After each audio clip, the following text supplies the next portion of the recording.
Mitch Glessner with you here in Palm Springs as we get set to go with our game one here of our doubleheader.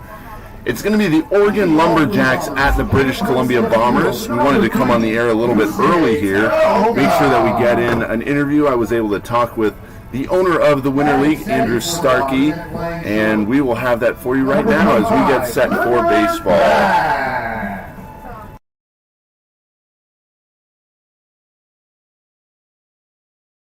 Mitch Glessner back here in Palm Springs as we get set to go with our doubleheader for today's California Winter League action. Here with the owner of the league, Andrew Starkey. Wanted to give our fans a little insight into the background of our league, Andrew. Give them just a little insight as to how you started this up and where the idea came from, what your original goal when you started this thing all the way back 13 years ago, I believe it is now. Just give our fans a little insight on that. Well, it started with ball players and coaches coming to me and saying, Andrew, Palm Springs is a great community. We love the weather. We love the facilities. Why don't you run a league here that can give players the opportunity and the platform to get seen, get signed, get scouted, and give the scouts an opportunity to come out here because this was a place that they desired to come to. So you took everything that Palm Springs had to offer. You took the desire that the ball players had to get better, get seen, get signed, and we put it together and created the California Winter League with a lot of great people along the way, a lot of great managers, a lot of great players, a lot of great staff members have built this to be sustainable and be here 13 years later and keep helping more and more guys reach their dreams and get into professional baseball or even return to professional baseball. I know a ton goes into this. There are a lot of moments along the last, decade or so.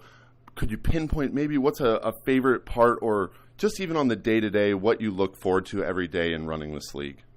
Honestly, I look forward to my friends.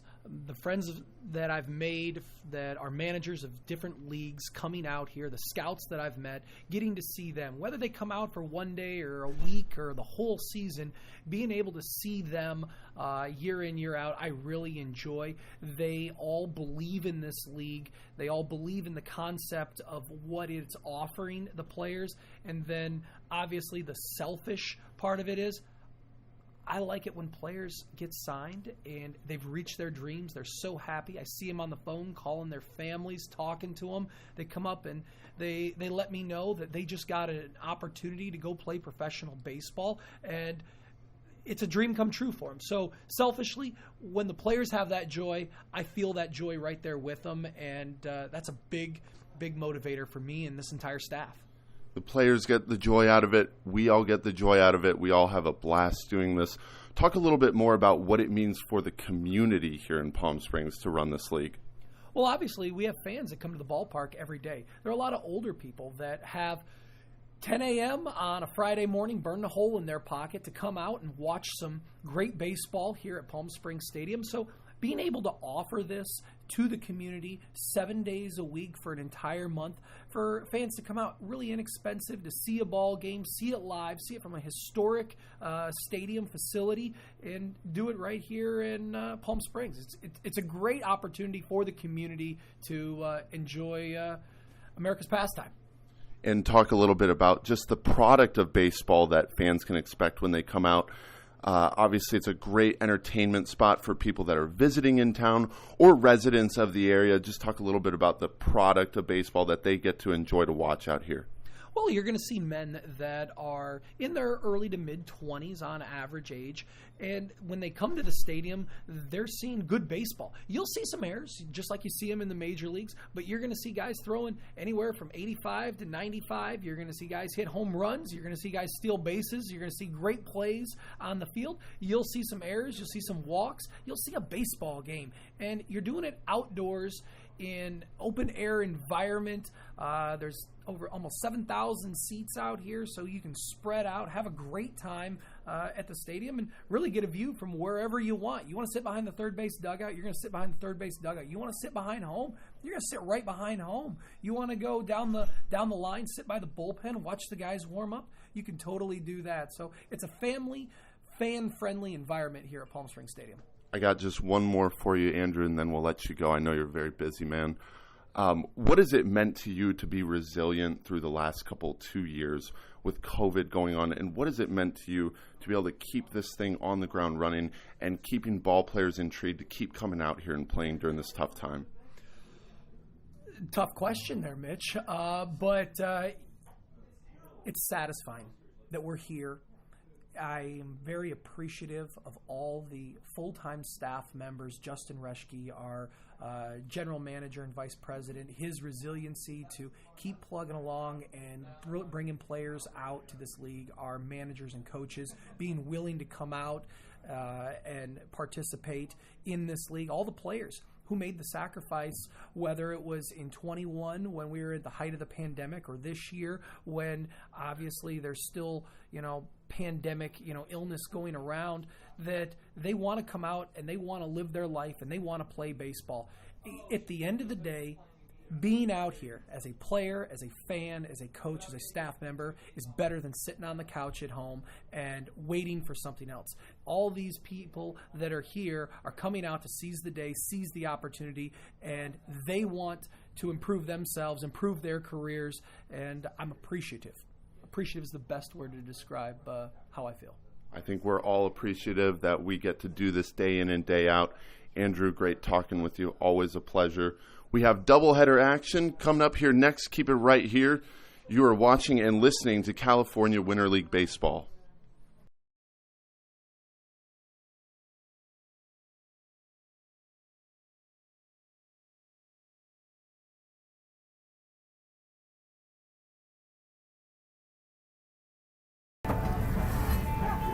Mitch Glessner out here alongside Andres Tejeda in Palm Springs as we get set to go for Game 1 action. It's going to be the British Columbia Bombers up against the Oregon Lumberjacks. We'll dive into more of that interview as we get set for baseball here. First pitch is fouled away by the lead man, Kane Ruiz, for the Lumberjacks. So we will try to incorporate some more interviews for you guys as we move along every day. Hopefully some pregame stuff for you guys. We'll interview some management, coaches, people that are all involved in this, some players. Got to talk with Andrew Starkey there. He is the owner of the California Winter League and the Power Baseball organization as Ruiz strikes out for the first out of the ball game. So we got to chat with him. He's a very busy guy. Oh, very busy. Has his hands in everything around the ball field. So pleasure to talk to him. It's always a pleasure for me to talk to him. I've gotten to know Andrew now over the last year or so, basically, coming out here to work in the summertime and now back in the wintertime. And Andrew is definitely somebody that I look up to as a mentor figure for me. Runs his business the right way and puts on a great show for fans as the second batter is Kadrian Russ. He takes a strike here, even count, 1 ball, 1 strike. So the starting lineup here. Ruiz led off the inning, struck out swinging. Give you the rest of it after this pitch. This ball lined into right field. That should be handled out there. That is the right fielder, Blake Freeman, who puts away the out. 2 up and 2 down here, top of the first.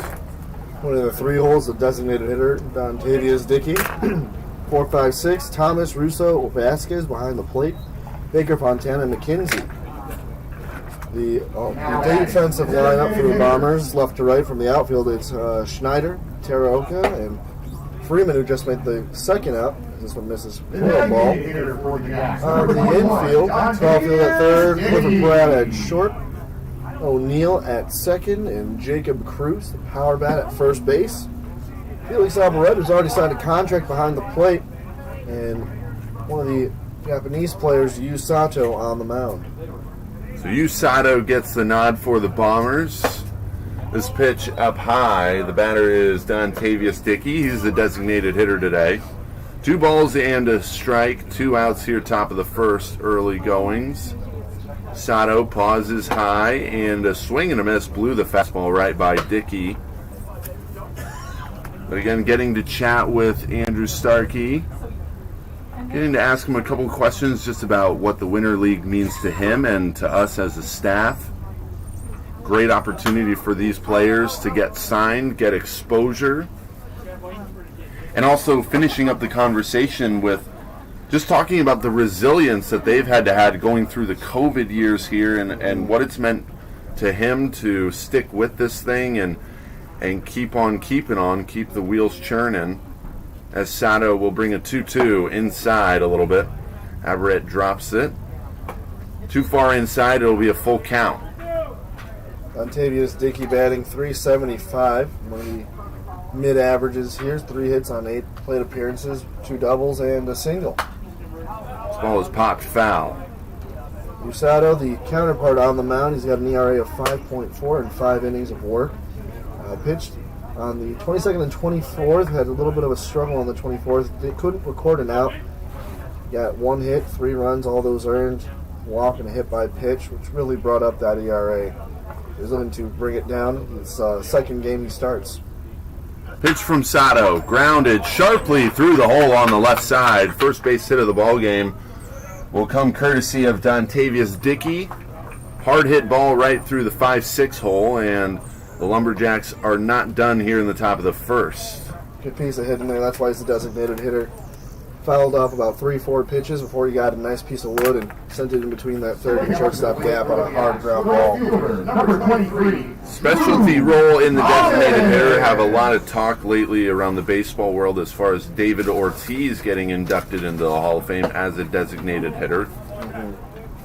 Heard some really cool conversations just in general about how specialty guys get treated in the game. Obviously, designated hitters get looked at a little bit differently.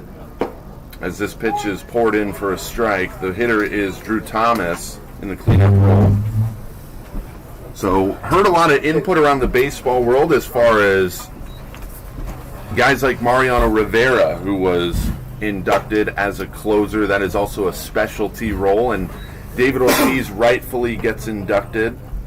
Some of the best stats in general as far as one of the most clutch hitters is concerned in the history of the game.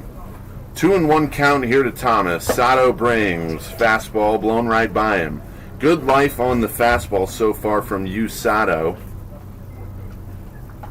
The righty starting in this ball game. It's Drew Thomas at the plate and Dickey at first after the single to keep things alive with 2 outs here in the top of the first. Sato deals, runner moves, throw down is going to be not in time. Might have been dropped out there by the second baseman Bradley O'Neill. Couldn't see for certain nonetheless. Stolen base for Dontavius Dickey, and he's now in scoring position. Yeah, Dontavius Dickey got under the tag. He slid off the base. I mean, all that dust and dirt up there. And then got his hand back in. Sato blows this one right by Drew Thomas. He's down swinging.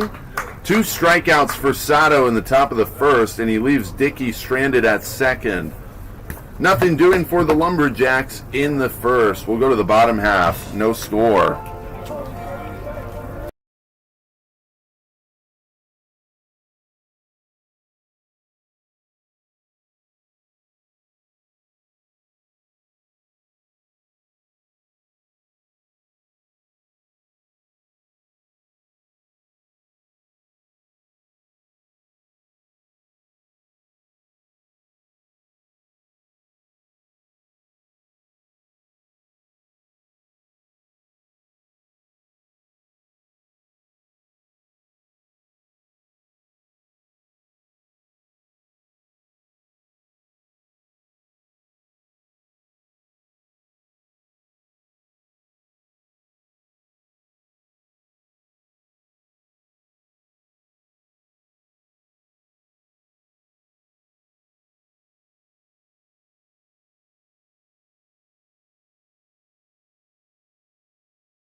the center fielder. We'll go to the bottom half of the first here. It'll be the British Columbia Bombers to bat here. Nothing doing for the Lumberjacks in the top of the first. They had a runner stranded at second.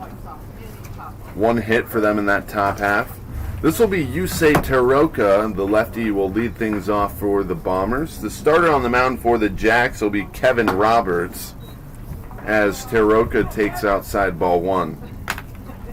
Teroka batting a .333. He's got 3 strikeouts, but 2 singles and 6 at-bats. He only played in 2 games on Friday the 21st and the 25th of January, and starting today.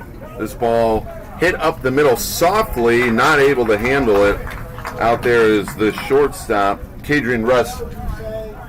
Might have been an infield hit nonetheless, so we'll give Teroka the base hit on a tough play for Russ, charging in on the softly tapped ball off the end of the bat. So Teroka is aboard, setting the table here for the guys in yellow. Yellow tops for the Bombers, white pants. Jacks in their green uniforms, white pants. Everybody wears the same California Winter League hats. They are pretty nifty. That's one thing I will say, Andres. I love the California Winter League logo. It is a very cool logo. It's kind of reminiscent of the MLB logo. Oh, yeah. Definitely seen that one before, and when I saw it applying for jobs, I was like, this looks legit. Yeah, absolutely love the palm tree aesthetic on it as well, as this will be Clifford Pride taking here. Teroka at first. And Kevin Roberts only started one other game for the Jacks. It was against the Chill on Sunday. He started the game through 3 innings. Didn't allow a run, only 1 hit on 1 walk and 5 strikeouts. But couldn't get the win that day. Runner moves. This ball is swung on and missed. Throw is going to be well late and way too high to handle. So it's an easy stolen base for Teroka, who got a great jump on Omar Ortiz Vasquez, the catcher for the Jacks. And that's Teroka's first stolen base successfully. Was caught stealing in the last game he played in. We've talked a lot about how good this offense is for the Bombers. They've got some good boppers in the middle of their order, as this curveball is in there for a strike. 2 balls, 2 strikes to the hitter Clifford Pride. Lots of firepower for the Bombers, guys that can put the ball out of the yard, and this is not an easy yard to do so. Absolutely not, no. Balls don't fly here. Yeah, we had the pleasure of doing the street fair last night, Andres, and ran into some of the players, and some of them even commented on how the ball just doesn't travel here, as this ball is shot into left field. A line drive single as Baker comes up with it and hits the cut man. A sharply hit ball by Pride, and the inning continues with nobody out. Runners now at the corners on back-to-back base hits. Right, again, that hole between third and shortstop has been free real estate for batters, and I'm surprised that the teams haven't pinched up on those in that hole there. Everyone's been getting the line drives, hard ground balls there. I'm surprised they're not playing that.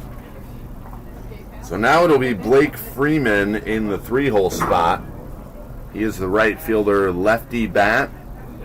It's the other thing that the Bombers have to work in their advantage. In the middle of their order, they switch up lefty-righty between Freeman, Aberrett, and then Cruz. And then it'll go back to a righty and Griffin Schneider. So Freeman batting only .167 in 4 games played, and 2 hits, both of them being singles, and an RBI for him. He scored 5 times. He's been hit by a pitch. Runner moves. They are going to throw down. Teroka stays put at third. So it'll be a stolen base for Pride. So now 2 runners in scoring position. Both Teroka and Pride singling and stealing bases. Puts him in a good spot here in a 1-1 count for Blake Freeman.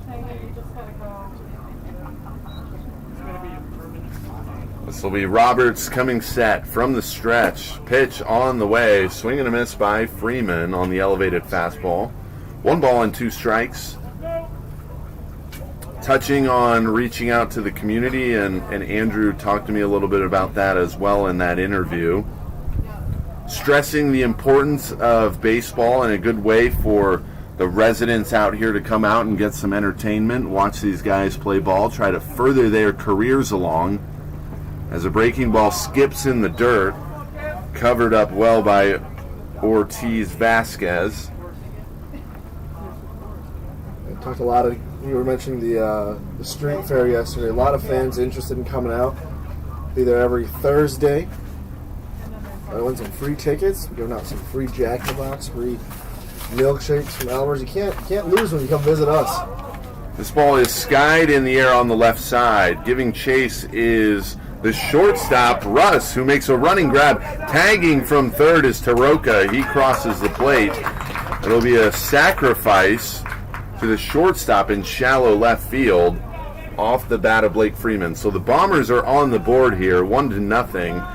Here in the early goings in the bottom half of the first. Yeah, Brad didn't advance, but good play there. Heads up play by the runner at third to go ahead and get there. That ball looked like it was going to land foul, so at that point it's, do you let it fall and keep the runners on first and second?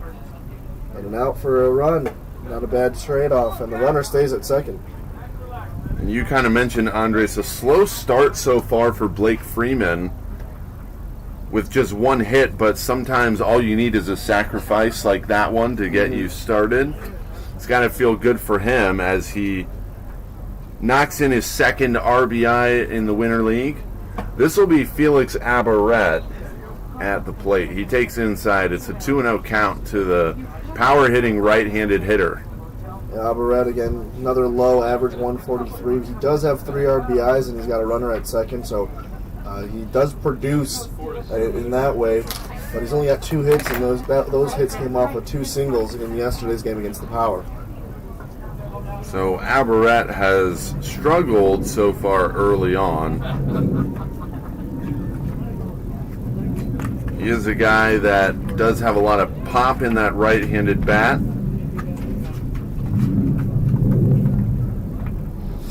Plays for the Eastside Diamond Hoppers in the United Shores Professional Baseball League. This ball is hit a mile in the air, well foul. So showing some pop there, as that ball just hung up forever out there, hitting the bleachers down the left field line. Again, Abaret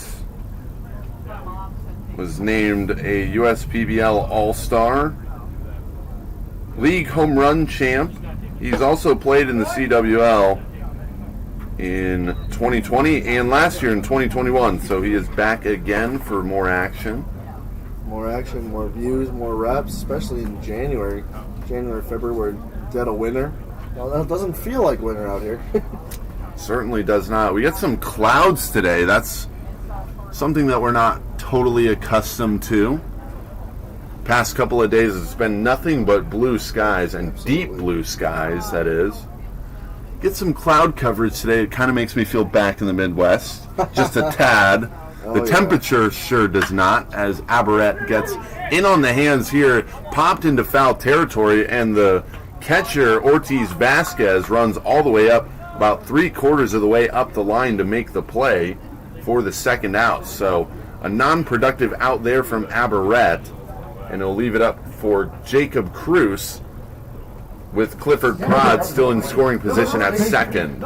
Jacob Cruz is at the dish. He's 667 on average. He's only struck out once in 12 appearances. He's walked once, but every other time he has 8 hits, 4 of them being singles, 3 of them doubles, and he's got a home run. We got to see that home run. I believe that was either on opening day or the second day. That was on the second day. Against the A's on Saturday. And that was a beautiful shot over the right field wall. A majestic home run, if you will. I just wanted to see those because you don't see many home runs here. Absolutely. 0-1 count here to the left-handed hitter. Here's the pitch. Swung on and missed. Fooled him with the breaking ball. Roberts had him well out in front on that one. Almost fell out of his shoes there. No balls and 2 strikes to Cruz, trying to plate another run. The Bombers on the board here 1-0 on 2 base hits so far, home half of the first. Roberts deals in the dirt, tried to get him to chase on the changeup, and now Vasquez throws it to third, and possibly saving a run over there is the third baseman Jesse Russo, who's also been signed to a professional contract. We already have, I believe it's over 10 players and staff signed to professional contracts. Ruled out a pass ball as there was a throw down on Ortiz. Vasquez behind the plate. So Cruz will hit 1 ball and 2 strikes is the count. Roberts peeks over to third. Breaking ball. Could tell he just released that way too early, and in turn the ball was left well high. 2 balls, 2 strikes. When you throw a curveball, you got to get that snap down. You got to snap it down. It's a 12-6 snap. Let the ball roll out of your hands, but you got to put it with some good force. Try to finish out in front, as he'll try again. 2-2. High and away. It'll be a full count. When I was in high school as a young pitcher, they told me to imagine that there's a barrel on your stomach as you throw. Let the arm fall ahead of you, and like you said, finishing out in front. Let the body come with it. Guys try to work downhill, obviously, as we'll see another 3-2. 2 outs. This ball skied in the air to center. And moving back a couple of steps, that is Kane Ruiz, who puts him away. And the Bombers get 1, though, on 2 hits. So they lead it 1-0, as we will move to the top half of the second here in Palm Springs.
British Columbia Bombers take an early lead here. It's 1-0 through 1 as we go to the top half of the second.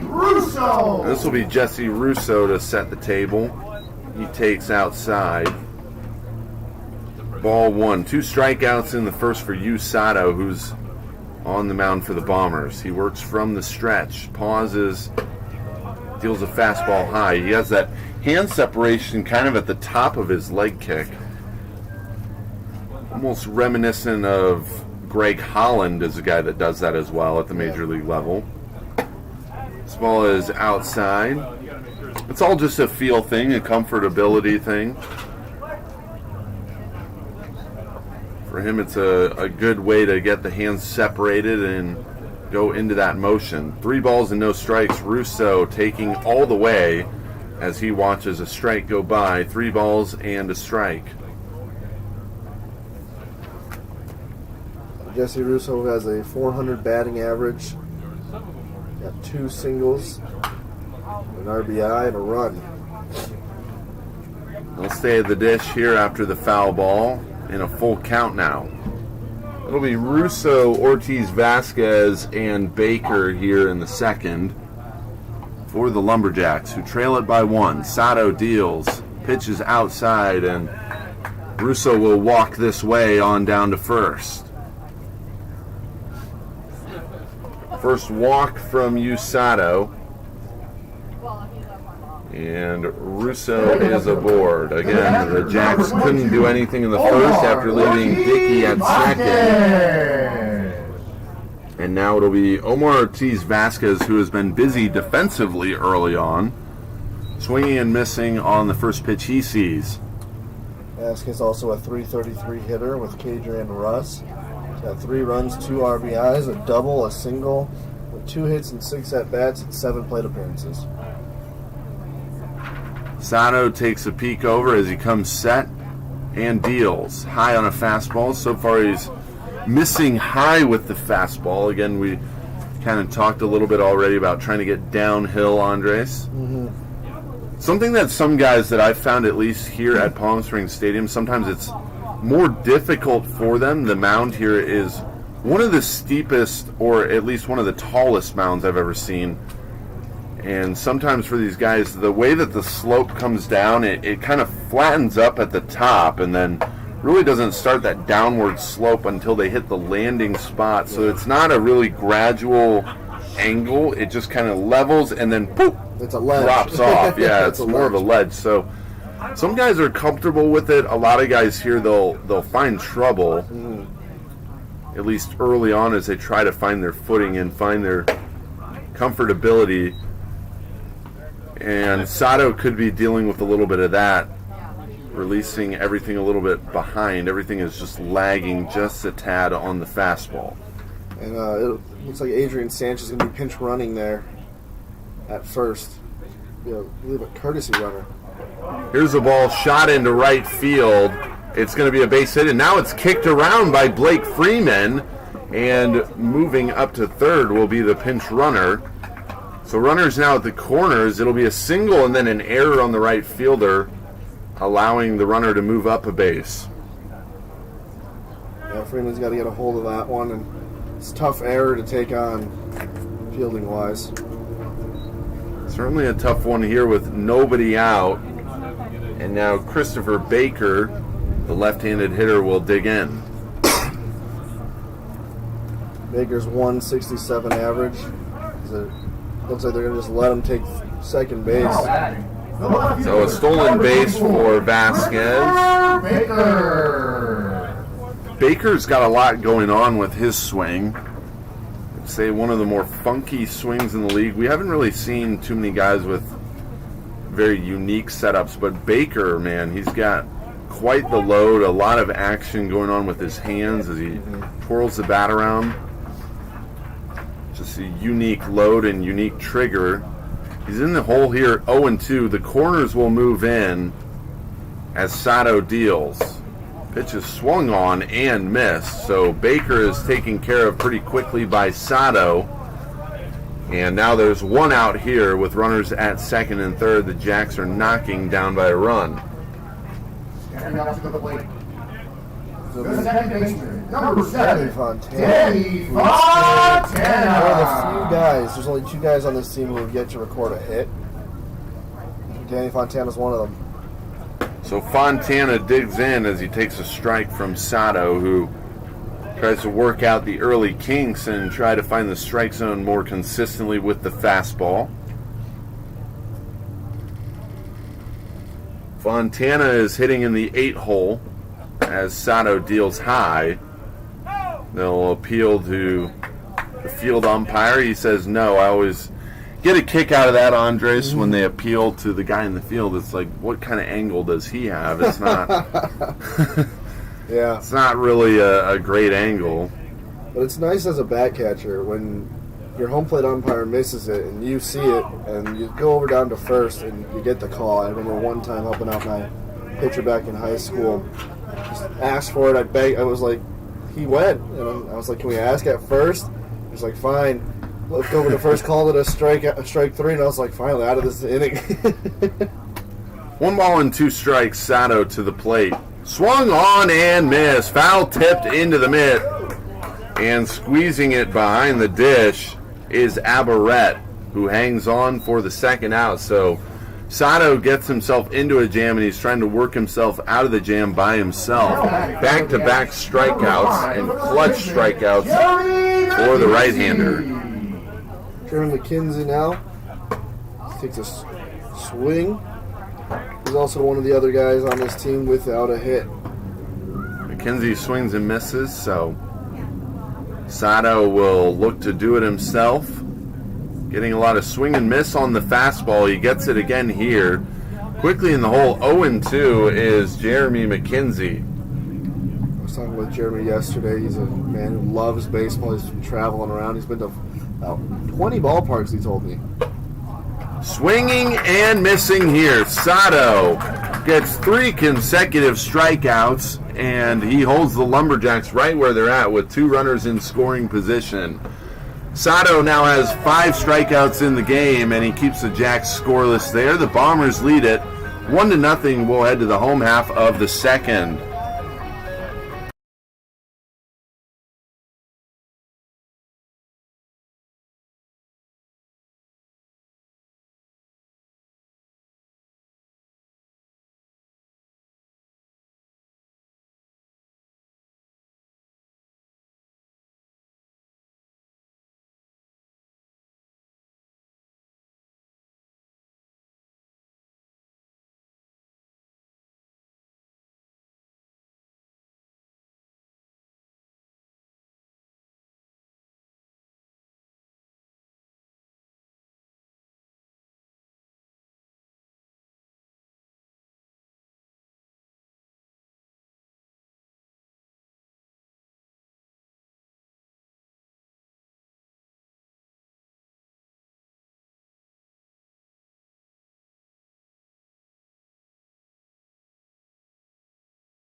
We'll go to the bottom half of the second with the Bombers in control here. 1-0 is the score. 2 hits a pop for each team.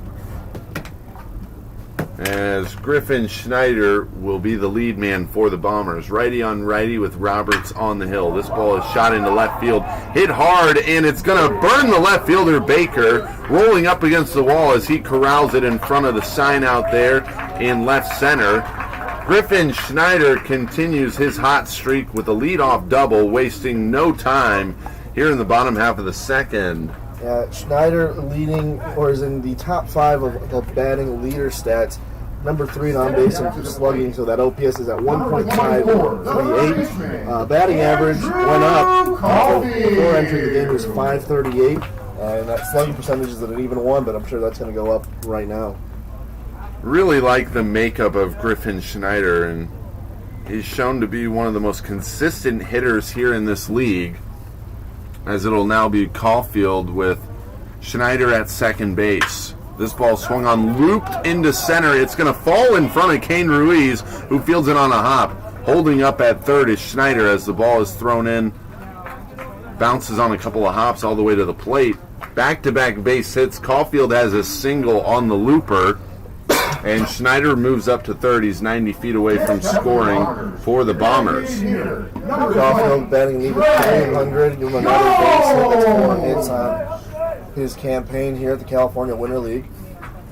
Now it's Dre Jones who's batting nothing. He needs a hit here. He struck out 4 times in 7 plate appearances. So he's rough go in the last 3 games. He starts his 4th game. See if he can bring in some runs and finally get something on that average. There's no better time to start than now. Jones hits it off the end of the bat. Sound like he might have broken it. It's a routine fly ball for Baker. Tagging up at third is Schneider. The throw is late on a hop, and the Bombers get another run. So they now lead it 2-0 on the sacrifice fly, courtesy of Dre Jones. So that'll be Jones' first stat outside of strikeouts. First RBI right there. We kind of talked about Blake Freeman doing much of the same in the first. Sometimes getting that sacrifice fly is all that you need to boost your confidence. At least see a run cross the plate, get an RBI out of it. O'Neill batting 143. This one misses in the dirt. The last and only hit was on Tuesday on the 25th. He was also hit by a pitch, but he also has 1 single, 4 strikeouts, and advanced or reached on an error. We've talked about the productivity of Griffin Schneider. He crosses the plate for the 5th time here in the Winter League. This ball is in the dirt, trying to move up, and I think he got looks him. like he's going to be cut down. So Caulfield trying to move up on the wild pitch, and Ortiz Vasquez says, hey, I've got other plans, as he throws him out trying to advance. Great toss by Ortiz Vasquez. Caulfield just, he didn't get a good jump. It was not his best jump, and Vasquez caught him, even with the wild pitch in the dirt. So there will be 2 away now as O'Neill watches this one skip by Vasquez. Caulfield just not able to read the down angle of the ball in the dirt. Always a key at first base, obviously. Getting that good secondary lead, making sure that you're putting yourself in a good spot to move up a base. This ball goes around the head of O'Neill as he ducks out of the way. So he'll be aboard at first.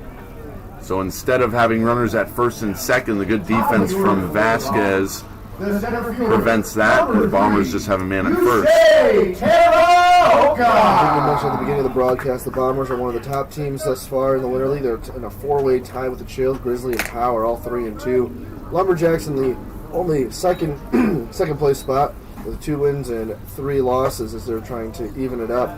But the Bombers are on a roll right now. This will be Yusei Teroka. He singled back in the first. Also scored the first run of the ball game. 2-0 is our score here in favor of the Bombers. It's O'Neill at first as the lefty Teroka awaits. Wave and a miss. Couldn't hold up. Looks like it was a called strike either way. 1 ball and 1 strike with Clifford Prada waiting on deck should it get to him.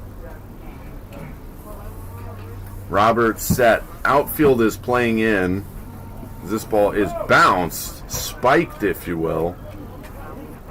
That ball didn't even get to the dirt. He spiked that one in the grass about 50 feet towards home plate. Wild pitch there moves O'Neill up to second. Bounced over Teroka. I mean, Teroka's not the tallest guy out there, but yeah, as you said, it bounced in the grass. Between that grassy area, between the pitching mound dirt and the dirt patch at home plate. You'll see the most spikes come on guys trying to throw a changeup. Usually the toughest grip to really get a feel for. Here's a fastball that misses outside. 3 balls and a strike. Usually it's just so tough to control, Andres, because you've got in that circle change grip, you got your palm really all over the baseball. It's pretty hard to control. Roberts comes set on a deep breath as he deals 3-1. Teroka fights this one off. 3 balls and 2 strikes. And on top of that, Teroka, as I mentioned, smaller guys got a smaller zone, and so locating has got to be a little tougher on him. Yeah, we'll talk a little bit more about strike zone as this game progresses along here. 3 balls, 2 strikes, 2 outs. O'Neill at second in scoring position. The Bombers trying to put up a crooked number as Teroka fights to stay alive. And he does just that. 3 balls, 2 strikes still in this count. Well, it looked like it was around the head of Teroka. I would have probably let that one go, but Fastballs high in the zone are tempting. You want to see it and drive it. Roberts looking to get out of the jam like USADO did as he deals. Comes home, swing and a miss. Taroka is cut down on strikes, and the Bombers strand one in scoring position. They do get a run, though, here, as they have now scored in both frames. Score is 2-0 as we move to the third here in Palm Springs.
Number 14. Mitch Glesser alongside Andrew Starkey as we bring you back to Palm Springs here. This will be the lead man, Kane Ruiz, for the Lumberjacks, who trail it 2-0 in favor of the Bombers. This ball is hit off of the heel of, it looks like a new pitcher on the hill. That looks like Max Peterson, I believe. Took a shot off of the heel of Kane Ruiz, who hit that ball sharply. Umpires and teammates and manager now out to talk to see if he's all right. That was a shot off of Peterson's ankle going all the way to Caulfield at third. Dangerous right there. That is Tom Vaith out there to check on him. Peterson entering the ballgame, and how about that for your welcome moment into the ballgame? Not the most fun way to enter a ballgame. No, not at all. Let's see. Ruiz, the leadoff hitter. Ruiz bounces back after striking out in the first with a single here. Looks like Peterson will be okay. Max Peterson has pitched in 2 games. He hasn't started either of them, but he's won one of them and lost the other. So he's got a 1-1 record, a 7.714 ERA. He's only allowed 9 hits, and 6 runs, walked 3, and struck out 6. He's hit 2 batters. So the Bombers electing to go to their bullpen early, trying to get the most out of all of their arms. It's something that all these managers have to deal with as far as conserving the arms and making sure that these guys are healthy and able to throw every day. Certainly something to monitor as we move forward. Talking a little bit to Casey Dill before the game in his office, just talking about how so far so good, no issues as far as teams running out of pitching. So all of these managers doing a great job as far as utilizing the arms they have in the situations that they're given. This is Kadrian Russ at the plate with Ruiz at first. Bounces this one foul off to the left side. Adrian Russ flew out to right field in his last at bat. We're going to move the runners on here. So Usato's day is done. 5 strikeouts, though, in 2 innings of work for him. Only allowed 2 base hits, and he only walked 1. No runs allowed. As the Bombers lead it 2-0. Reese is dancing over at first and got Peterson to step off. So Peterson works from the stretch, coming set close as he deals in the dirt. Aberrett snags it on the short hop. 1 ball, 2 strikes, nobody out here, early goings in the third. Lumberjacks with 3 hits so far, but nothing to show for it as far as the run column is concerned as Peterson comes set. Runner will move. Aberrett's throw down. On the money. Is it in time? It is! Oh. Felix Aberrett cuts down Kane Ruiz trying to steal a bag. Showing off the cannon of an arm there for the first out. And Pratt, what a tag. Absolutely just nailing him. It was a great slide, great just overall play on both sides. Just absolutely dominant right there. So a good defensive play there from the Bombers as Russ hits in a 3 ball and 2 strike count. So far so good defensively in this game. We saw 1 error come from the right fielder earlier on. That was Blake Freeman as Russ will take a walk here. Free pass for him. So another runner aboard with 1 down here for the Lumberjacks. Second walk issued for the Bombers as a staff. I'll bring up the designated hitter, Don Dickey. Got things started for the Lumberjacks in the first. First hit of the ball game for them, coming off the bat of Dickey. Also stole a base as well. Pitch on the way, swung on and missed. A big swing there from Dickey. We started to talk about Teroka at the plate for the Bombers the last half inning, Andres, just about his strike zone and how it's obviously a lot smaller than most guys. We'll get this pitch here, 0-1. Peterson deals. Runner moving. Aberrett, let's see if he can do it again. 2 times in a row, Aberrett gets Kadrian Russ. A couple of really magnificent throws from Felix Aberrett. Maybe that'll send a signal for the Lumberjacks to maybe not run as much. Well, the thing is, Aberrett's already been signed. He's been a part of this league for his 3rd time here. So he knows what he's doing back there. He's gotten off to a slow start offensively, but so far defensively in this ball game, really showing it off. Putting those throws right on the money for Bradley O'Neal to handle. And Aberrett, catches such a valuable position on the field. Pitches inside, 2 balls, 2 strikes. One of the more premium positions on the field. Your premium positions coming at the catcher spot, the shortstop spot, and your center fielder. You could have an argument as to any of those of which is the most important. As Peterson throws strike 3, throws him on a fastball. 2 great outs made by Felix Aberrett, cutting down runners trying to steal, and then a strikeout to end it. Dickey goes down waving. First strikeout of the game for Peterson, and the Lumberjacks are held scoreless again. They trail in this one, scores 2-0 in favor of the Bombers. Keep it right here for more California Winter League action.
Back in Palm Springs, Mitch Glessner alongside Andres Tejeda.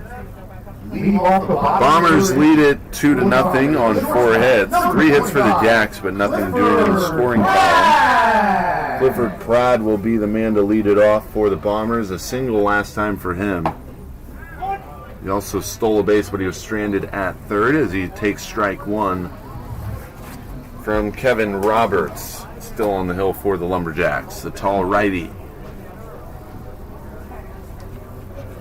Roberts rocks, sways, and fires. Breaking ball. Out in front is Pratt, and he turns on it and hits it foul. So we started to touch on it, Andres, just a little bit about Taroka and his strike zone. Where we were going with that is how now in AAA this year, they're going to use the robo umpire. They're going to use the automated strike zone. You have a little bit more detail on it, as Pratt is frozen like a statue here. He looks at strike 3 for the first out. Roberts' second strikeout of the ball game. That automatic strike, automated strike zone. Major League Baseball expanded that strike zone experiment to AAA, the highest level of the minor leagues. There'll be employees operating the system. Some of the teams that will be using it are the Albuquerque Isotopes, the Charlotte Knights, the El Paso Chihuahuas, the Las Vegas Aviators, Oklahoma City Dodgers, Reno Aces, Round Rock Express, Sacramento Rivercats, Salt Lake Bees, Sugar Land Skeeters, and the Tacoma Rainers. So a lot of AAA teams looking to use it.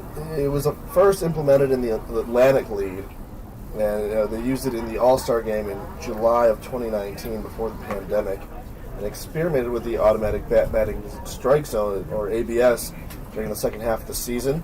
It was also used in the Arizona Fall League for top prospects in 2019, drawing complaints on its calls of breaking balls. Yeah, and it's funny that you bring that up. So I was just aware of this by listening to the Baseball Tonight podcast, which you can find on any streaming platform wherever you listen to your music, likely. A great podcast. One of my favorite writers in Buster Olney hosts that. And just listening to them talk about it, he was actually talking about it in a conversation he was having with Rich Hill, the long-tenured pitcher for the Los Angeles Dodgers, who will now be pitching this year for the Boston Red Sox. But Rich Hill and him were kind of going back and forth about how they felt about it, and I think it's just fascinating that the game is trending in that direction. I don't know how I personally feel about it. I can kind of see it both ways.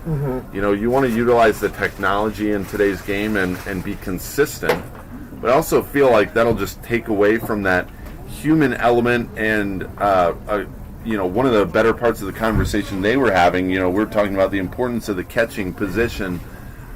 What it'll say about the catching position as far as, there are guys in the MLB that will literally get signed based on their ability to, their defensive ability and their ability to call a game, their ability to receive pitches, their ability to frame pitches. And you put the robotic strike zone out there, and that kind of takes away from them doing their job as far as trying to frame pitches. It's an interesting topic of debate, as that was Freeman starting out with a walk. He now steals a base. He's in scoring position. And, it's an interesting guy like Rich Hill, who's played 17 years in the big league, starting out in 2005 with the Chicago Cubs, and now working his way all the way to 2020 with the Red Sox. He's seen a lot of big league action with so many different teams. Runner moving again. It'll be another stolen base, and this ball sails into left field. Vasquez lets it go. Couldn't get the grip on it, and scoring easily is Freeman. So it'll be a stolen base, and then he scores on the error from the catcher. So 2 stolen bases and a run scored now for Freeman. Bombers now lead it 3-0. That's a tough run to give up there. The Bombers have scored in every inning. There's a strike to Aberrett, who hits in a 2-1 count. I was just saying, Rich Hill playing for 12 big league teams along 17 years of action. He's been a good pitcher to play that long and be consistent there too. So I'm sure he's got a lot to say about that. Yeah, and you kind of touched on it for me, Andres. He actually was talking in that conversation with Buster Olney about breaking balls, clipping the plate. As you mentioned, that was some controversy. So his point being was that, it may clip the plate at the front, but where it ends up at the back, that really affects the outcome of the call, and something that obviously would be drastically different between the automated strike zone and the human element of a regular umpire back there. Aberrett crushes this, but it's foul. Yeah, that's what I'm curious about. Is we've seen the strike zone as a 2D plane, but now you've got it as a 3D plane. Does it fall in the zone? Do umpires call it? Is it where it crosses that 2D plane, or is it where it falls and in the glove of the catcher? There's so much, debate about what a strike is outside of crossing the plate. This ball is skied a mile in the air on the infield. The first baseman over there for the Jacks will make the play. That is Jeremy McKenzie on the ball that was skied a mile in the air from Aberrett. Good on McKenzie to come in and get that underneath. He had a strange approach on the catch. Usually you'll have your glove above your head. He had it around his chest area and snagged it out of the air. This will be Jacob Cruz, who flied out to center his first time around. And he might do so just again here. It's shallow. This one isn't going to make it into the outfield, though. And the shortstop, Kadrian Russ, runs into Danny Fontana's territory on the second base side of the bag. Fontana giving him some flack as they head back into the dugout. Some fun love there from the guys in the middle of the infield for the Lumberjacks. 3 runs across for the Bombers. They've now scored in every frame as they lead it 3-0. We will go to the 4th here in Palm Springs.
Mitch Glessner alongside Andres Tejeda back here in Palm Springs. Lumberjacks come to bat here, top of the 4th. They trail 3-0. Drew Thomas will be the lead man here as we get set for more action. Peterson still on the mound for the Bombers. He came in to relieve Usato, who gave a good start for the first 2 frames. Throws strike 1 on a fastball here. Getting to talk with Andres a little bit about the automated strike zone, or the computer strike zone, that will be added in AAA ball this year. Will certainly be interesting to see where that goes. As this ball is shot over to the second baseman on one hop, the short hop, not able to corral it is Bradley O'Neill, but that ball was absolutely scorched on one hop. So it'll be a base hit to lead things off here for Drew Thomas. And he's 1 for 2 now. Yeah, O'Neill, that's a hard one any way you put it. That's a line drive in the dirt. Jesse Either Russo. come in and get it on the line or let it hop and play it on the hop. Get the runner out at first. Here's Jesse Russo swinging at the first pitch, skying it into right field. Moving back is Blake Freeman. He's at the base of the warning track, and he makes the play. Fumbling a little bit over his feet, trying to find the footing out there. He does make the play on the towering fly ball from Jesse Russo for the first out. You know, I don't think he was stumbling because of anything else. I've taken a lap around this ballpark. There's some exposed underground wiring covers that are there, and it's a little bit of a dip right below that sign. So I think he was just trying to play it safe, but great play on Freeman out there. He hangs in there to make the play for the first out. Aberrett chests up on this one as the ball was in the dirt. This is Omar Ortiz Vasquez. Vasquez singled back in the second. 3-0 here. The Bombers lead it. Peterson set from the stretch. Kicks, deals. This ball lofted in the air off to the side. Third baseman will give it a look as it plummets back onto the sidewalk out there. Over by our concession stand. Yeah. I was going to say Ortiz also stole a base in his last at-bat after reaching on a single. The catcher hits with a wide-open stance. Swinging again. Reminiscent of the last ball. Fouled over there. It's been a little early. Got to get that timing down, send it right back up the middle. We'll see if the Lumberjacks can do anything with the lead man on in Drew Thomas. Thomas will run on the pitch. Ball is swatted into left field. That is Taroka out there who makes the play in left. And good awareness by Thomas to head back to first immediately. Easily could have gotten caught up in putting his head down, but he had his eyes on the ball as it was hit to left field, and he retreats back to first. So back-to-back flyouts, and there are quickly 2 outs here in the top of the fourth. I didn't even notice that Taroka had gone from center to left on that play out there. Looks like it might be Schneider who moved over into center. Here's a ground ball to Bradley O'Neill, who handles it. The second baseman makes the routine play for the third out. So the Jacks are held scoreless again. It's a quick inning for Max Peterson on the hill for the Bombers as he pitches in that commanding lead of 3-0. The Bombers lead it as we go to the bottom half of the fourth.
We'll go to the bottom half of the fourth with the Bombers leading 3-0. Griffin Schneider will be the batter for the Bombers. He doubled his last time up and scored a run. One of the 3 runs across for them. There'll be a new pitcher on the hill for the Jacks. This will be Christian Kuzemka, the 6'4", 230-pound righty from Columbia, Illinois. So the big righty on the hill to relieve Kevin Roberts, and he throws ball 1. So Roberts' day is done, just 2 strikeouts for him, allowing the 3 runs and 4 hits. 4 hits apiece for both squads, but the Bombers just making more out of it. This ball is swung on and missed by Schneider. I was talking with Kazemka a couple days ago. We were picking him up with the shuttle from the gym that the California Winter League gives him, the gym membership. And he was talking to me, because we're both from that area. Apparently, we almost played each other in the state playoffs a few years ago. My public league school happened to be in the private Catholic League conference, and his team was in that tournament. Small world. I had my small world moment last night when we were doing our street fair. Mm-hmm. Basically, out here in Palm Springs, every Thursday night they do a street fair. It's a good way for local businesses and vendors to go out and sell their products, get the word out and about. A lot of local artists out there, too. Yep, a lot of local artists. Across the street from us was a local candle shop. Anyway, we're out there just, spreading the word, passing out schedules, trying to promote this winter league, get some more fans out to the ballpark. 3-2 coming. This ball hit out in front. It's a fair ball by Schneider. Keeps it just fair. Giving chase to it in the corner out there is Baker. Schneider on his horse on his way to third. Sliding in safely, feet first. 2 extra base hits for Griffin Schneider as he continues his hot streak. Probably the best hitter so far in the California Winter League. Leading things off here in the bottom of the fourth with a triple. I don't even think that's his first triple. And the fact that he had a triple in left field is insane. He hit it right down the line, maybe about a foot outside of the third base line, and was just able to hustle out a triple. Absolutely incredible. I'm going to check on that stat here. This point, his first triple, actually. At this point, Andres, I'm more just amazed that Schneider has not been signed at this point. Usually, yeah. In a serious note, though, most of these guys will get plucked away pretty quickly.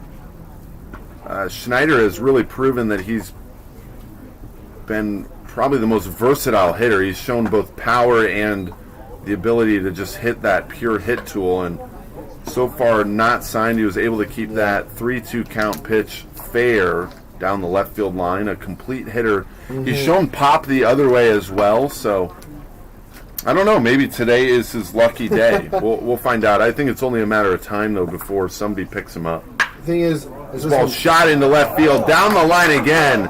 Chris Baker is getting a workout down there, the left fielder. Turning and running for second is Caulfield. Back-to-back extra base hits. It's an RBI double for Caulfield as Schneider scores. And the Bombers now lead 4-0. Great hit by Schneider again, getting out in front, putting it down the third base line. And Baker's got to be on his horse now. But what I was saying about Schneider, the unique thing about Schneider is that in his first game, in the opening day, on opening day, he bats, no hits. Second game went 3 for 3 with a double, single, and triple. He was a home run away from the cycle. The next game, he does the same thing, but hits, and he goes 4 for 4, but he hits 2 singles instead.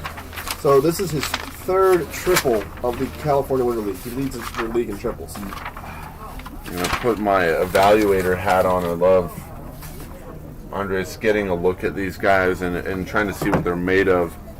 Let's see here. Griffin Schneider, 6'1", 205, so he's already got a pretty good frame to him. He's a guy just watching from afar, trying to figure out how he can maybe translate maybe just a little bit more game power. That might be the only thing lacking just a little bit, but the pure hit tool is there. This ball skips in. The batter is Dre Jones. One of those guys who are still looking for a single, some sort of contribution. I think he had a sac fly RBI his last time. He sure did. So he is not recorded in an at-bat. He records the plate appearance on the sacrifice fly. Takes almost all the way in the other batter's box. Dre Jones just shaking his head on the breaking ball that somehow clipped the outer corner. I'm shaking my head. I think Ortiz, hell of a frame. What else can you say? Over. What else can you say? 1 ball and 2 strikes. New pitcher again is Christian Kuzemka for the Lumberjacks. Spikes this one in the dirt. Vasquez can't keep it in front. A wild pitch will move Caulfield up to third. And Mitch, with that double by Caulfield, another run in another inning for the Bombers. Yep, so a bunch of ones across the board. 1 run in each frame so far, 4-0 on 6 hits for the Bombers. As Dre Jones looks to plate another one with a runner 90 feet away from scoring. Pitch in is taken high. We'll finish up that story, though. My small world moment, Andres, somebody, lo and behold, I'm from Overland Park, Kansas. Somebody at the street fair last night, they're like, oh, Overland Park, Kansas, I know where that is. Yeah. Surprisingly enough, I know where that is. My 2 roommates, their mom is from Overland, Kansas. Broken bat blooped into center, giving chases Ruiz. He can't get to it. He'll play it on a hop as Caulfield comes in to score the 5th run of the ballgame for the Bombers. It's an RBI base hit for Dre Jones, who broke his bat on the pitch. The Bombers continue their lead, extending it now 5 runs for them on 7 hits. No runs across for the Lumberjacks. And not only breaking his bat, but breaking his slump. Finally a hit for him in the California Winter League with a 2nd RBI today. And we mentioned his first time around the sacrifice hit leading to better things as he now swipes second base, wasting no time.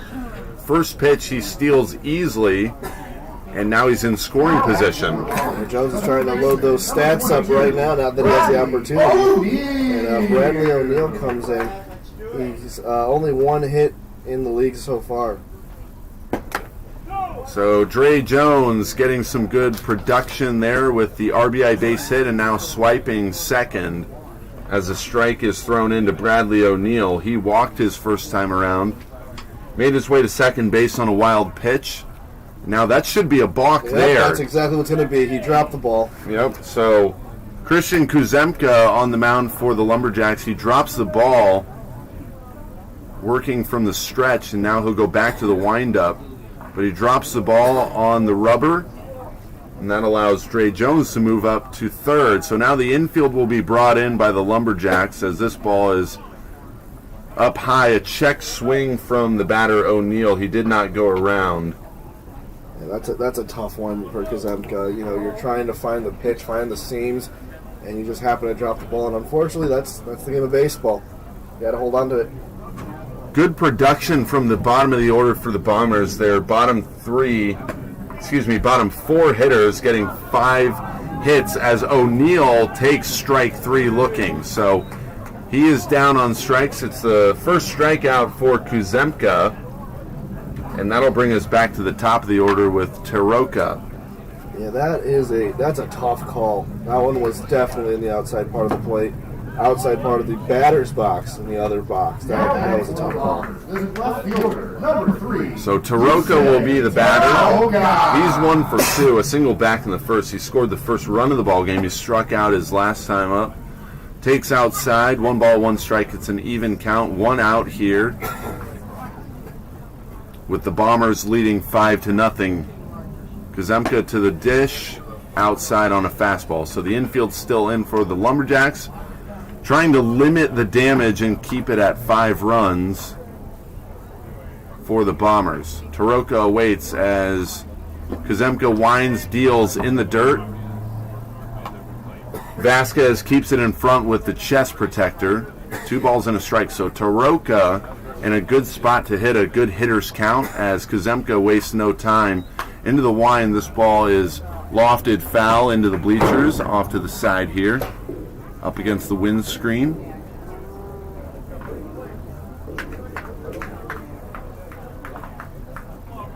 good quick start for the Bombers. They wasted no time setting the tone in the first on back-to-back singles to open up the ball game as Soroka fights to stay alive.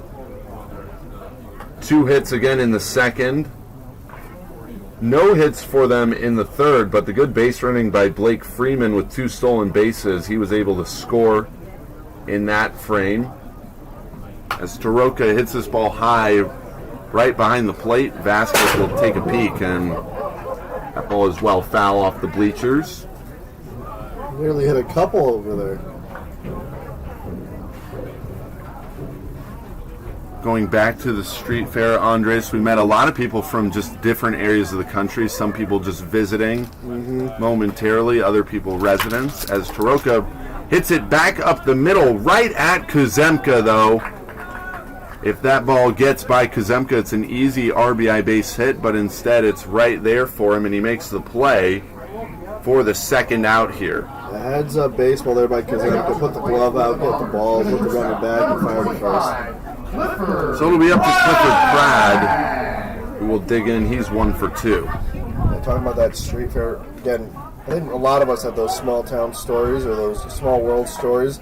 Ran into somebody who was a buddy of a broadcaster at my old university, Corbu Stathis. Give him a little broadcast shout out. Now working at the University of St. Thomas as they go D1, and he was just telling me, "Yeah, my friend works over there." I was like, "I work with him." It's that crazy. is something. A 1-1 here to Prad. It's kept in front by Vasquez. Here was my favorite moment of the street fair.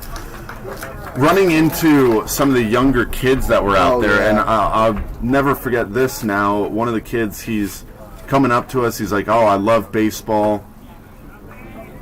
As they'll try to backpick at third, nothing doing there. But he's telling me, "I love baseball," and I'm just chatting it up with him and his dad. I'm like, "Oh, what position are you playing?" And saying, "Oh, pitcher, shortstop," and I'm like, "Oh, great positions."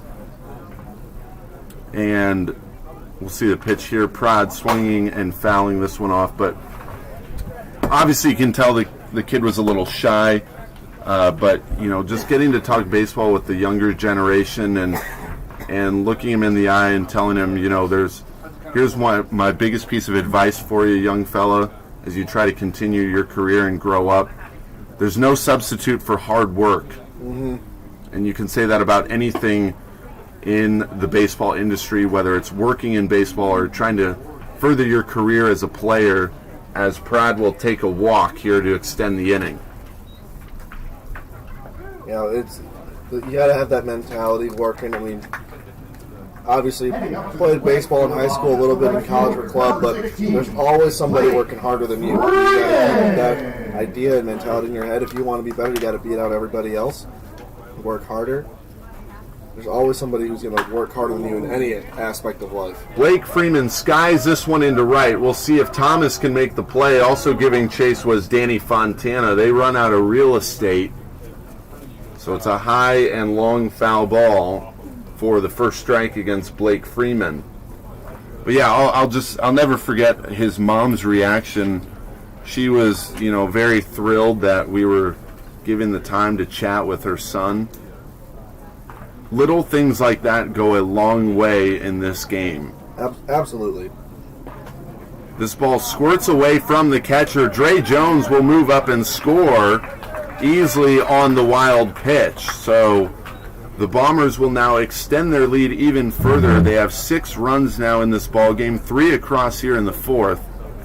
A big crooked number to extend the lead for them. That's a tough one. Kuzemka's got to get it across the plate. You can't keep drilling him into the dirt here because there's only so much Vasquez can do. So Freeman, the batter, taking low here. And we talk about the popularity of the game, and it's little things like that too, Andres, that make a huge difference in trying to grow the game of baseball, move the needle as far as the popularity of the game. Little things just like getting a foul ball or getting a player to sign your baseball or getting a player to sign your baseball bat, sign this or that. Those things really go a long way. I remember when I was younger, I didn't even care who they were. As long as they were wearing a baseball uniform, if I got an autograph, I was leaving the park happy. This ball will skip in, as it hit Freeman on the bounce. So they'll move the runner back to second on the hit batsman, and actually they're going to roll over the inning here. So the Bombers get 3 across in the 4th. They extend their lead. It's 6-0 in favor of them as we head to the top of the 5th here in Palm Springs.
Mitch Glessner alongside Andres Tejeda as we move to the top half of the 5th.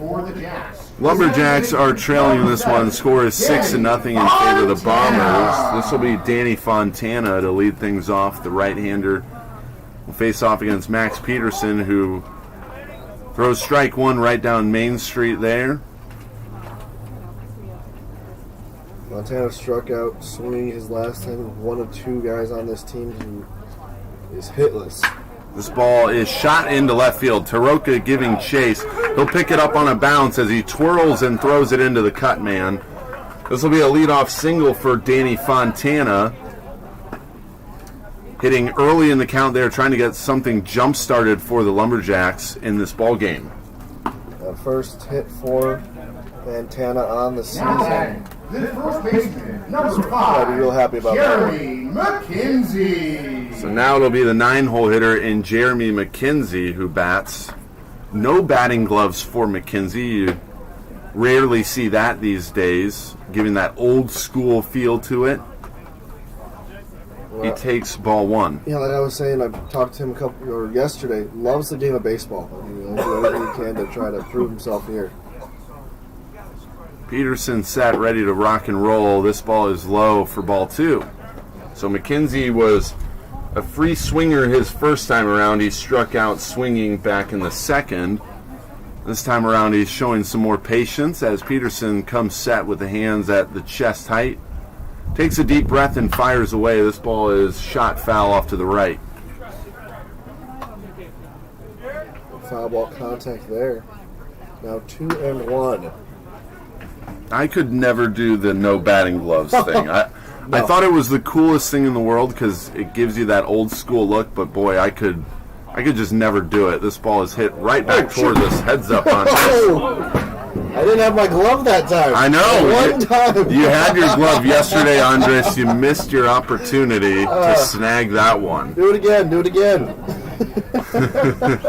We need the good old hit it here sign. Oh, yeah, up that in one the is booth. right over the air conditioner in the next booth over.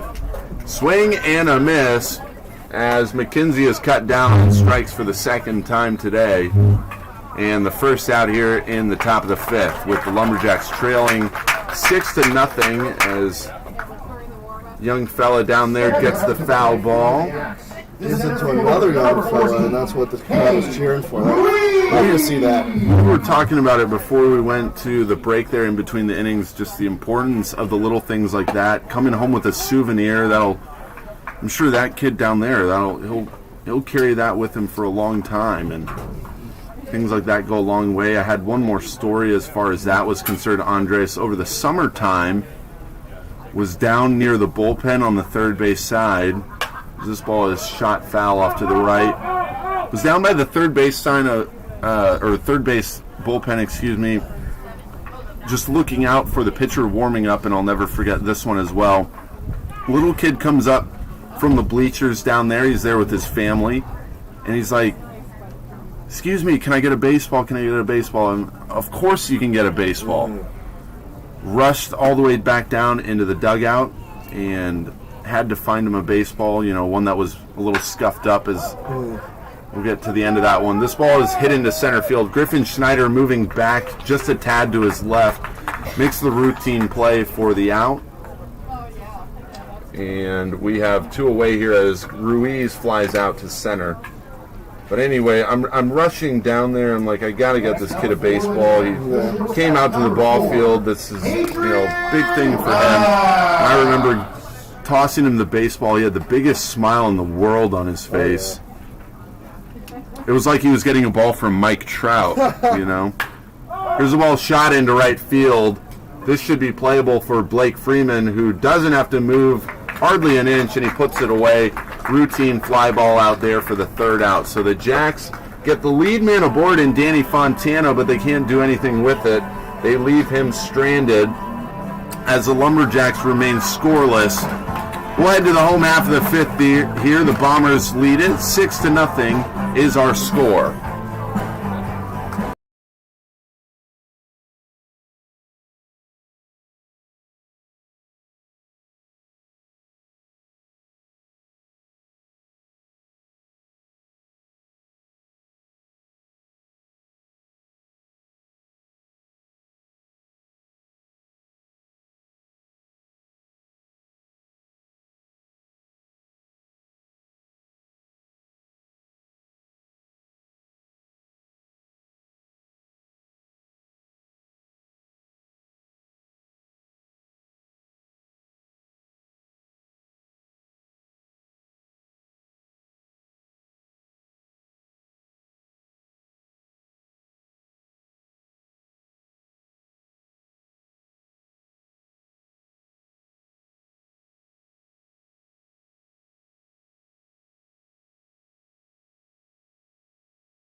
Leading off the bottom half of the fifth. Go to the bottom of the fifth. The Bombers in control of this one. 6 runs for them.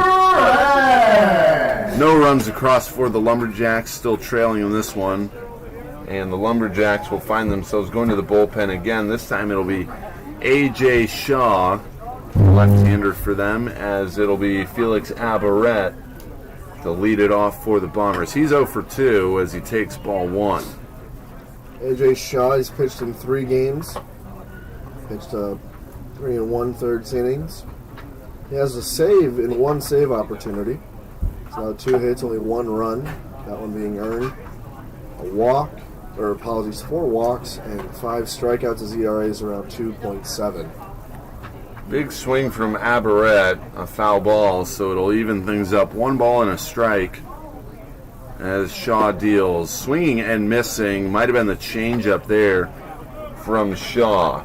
Took something off of it at the very least. He's ready to go, wasting no time. 1 ball and 2 strikes to the right-hander with power, taking down low on a breaking ball. 2 balls, 2 strikes. Felix Abaret can hit, that's for sure. Pretty simple as that. Swinging and missing here, though. Shaw gets him to whiff at that one. Abaret is 0 for 3 now. The strikeout to give the first out of the inning here in the bottom of the 5th. A dominant guy, if not leading the entire league in all things batting. Well, this will be Cruz. I think you're alluding to Schneider, perhaps, Andres, but Cruz has nonetheless been a dangerous hitter as well. Schneider will await on deck.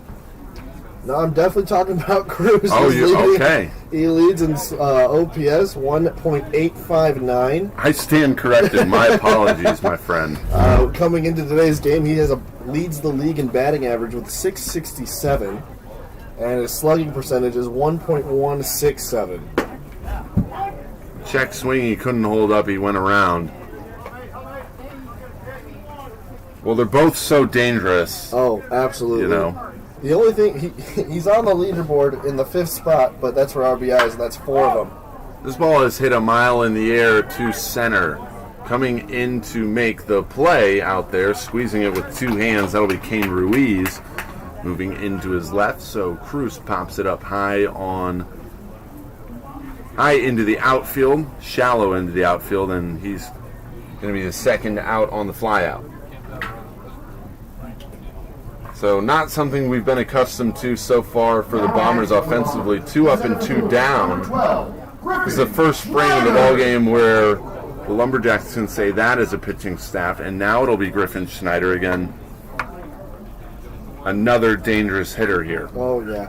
He is hit consistently at 667. He hit 667 in his first game, 662 in the second game, went down to 625 in the third game, then back at 667 on Thursday. He's going to hit at least 2 hits every day. This ball is chopped to short. That's Kadrian Russ on the bounce. Fields and fires to first for the third out. It's a 3 up, 3 down, bottom of the 5th. As the Bombers finally don't put a run on a board in a frame. They still lead it, though, 6-0 as we move to the 6th.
We go to the 6th. The Lumberjacks trying to fight their way back into this one. No runs across for them.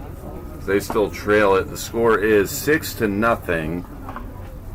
Peterson throwing a slider to start out Dickey's at bat. Ball 1. Dickey is 1 for 2, a single back in the first,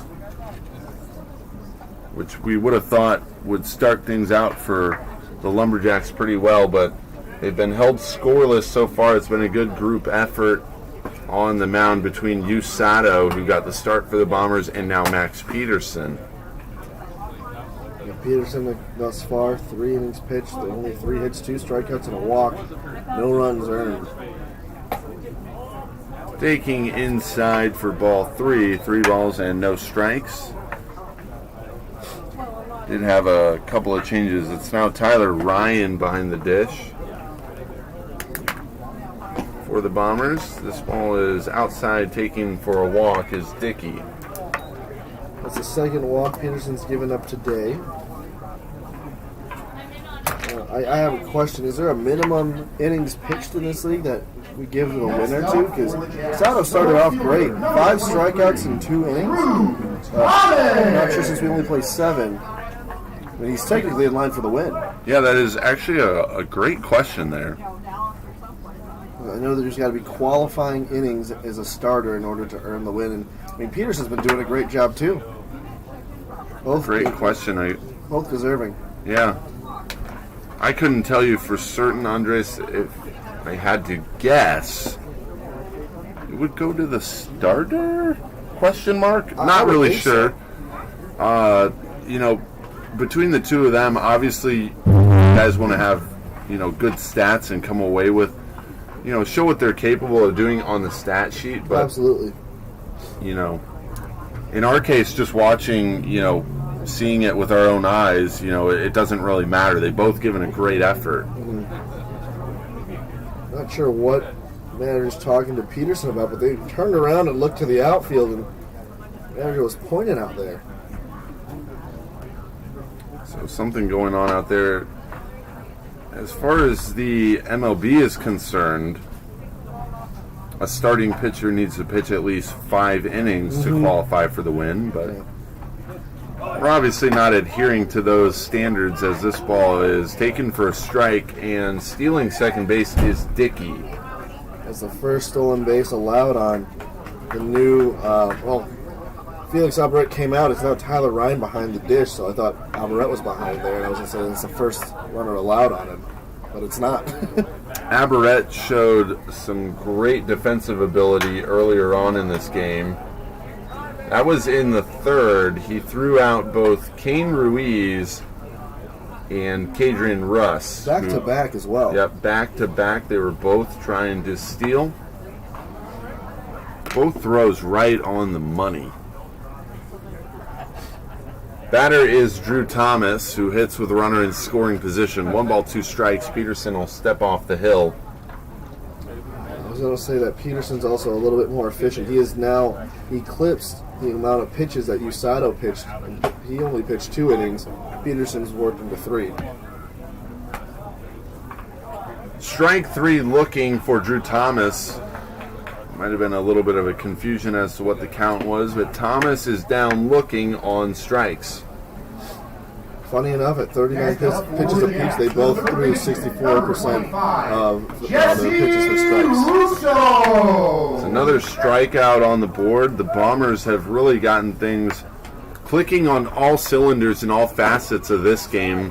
Between the pitching, the offense, and the defense, they've looked very good all the way around. That is the 8th strikeout as a team for them, as for their pitching staff. As Jesse Russo hits this ball into right field on the line. Coming in to make the play is the right fielder out there fielding it on a couple of hops. That was Blake Freeman. So Russo is rewarded for hitting the ball hard yet again. He's had a couple of good at-bats leading up to that at-bat. So runners will be at the corners now, with the Lumberjacks finally threatening to put their first run across here in this ball game. While they are threatening, they're not exactly out of it. Peterson could be one pitch away from getting out of the inning. Double play is in order. They'll play for 2 up the middle with the middle guys in double play depth. Umpire's looking for something. I think they need a courtesy runner. Yes, they will take the courtesy runner for Russo. Ortiz Vasquez. Done it a couple of times now for Russo. I'm not sure if he's dealing with like a nagging leg injury or what's going on that front. It'll be Nick Giambalvo to run for him. So Ortiz Vasquez will dig in. He takes ball 1. He's 1 for 2. Max Peterson still on the mound for the Bombers, who lead at 6-0. Good jump by Jim Balvo, who takes second easily. So runners now at second and third. The Bombers obviously not really concerned with him running, leading by 6 in this game. That run means nothing to them. Nonetheless, he'll get a stolen base.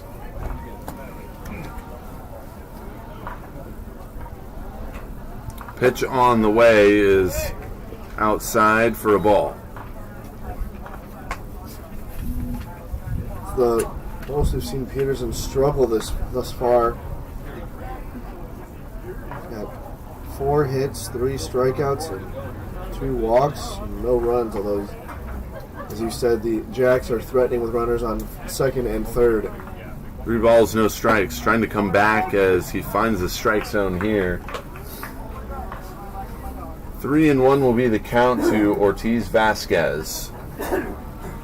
Awaiting on deck would be Christopher Baker, who has really gotten a lot of work in left field today, Andres. Yeah. He's been running all over the place. This ball is going to clip, it looked like, the ankle of Vasquez.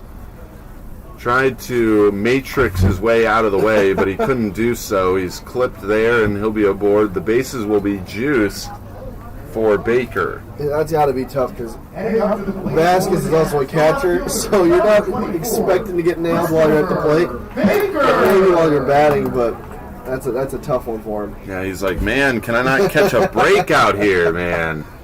I'm already getting dinged up enough behind the dish. I don't need any more ways of getting hurt.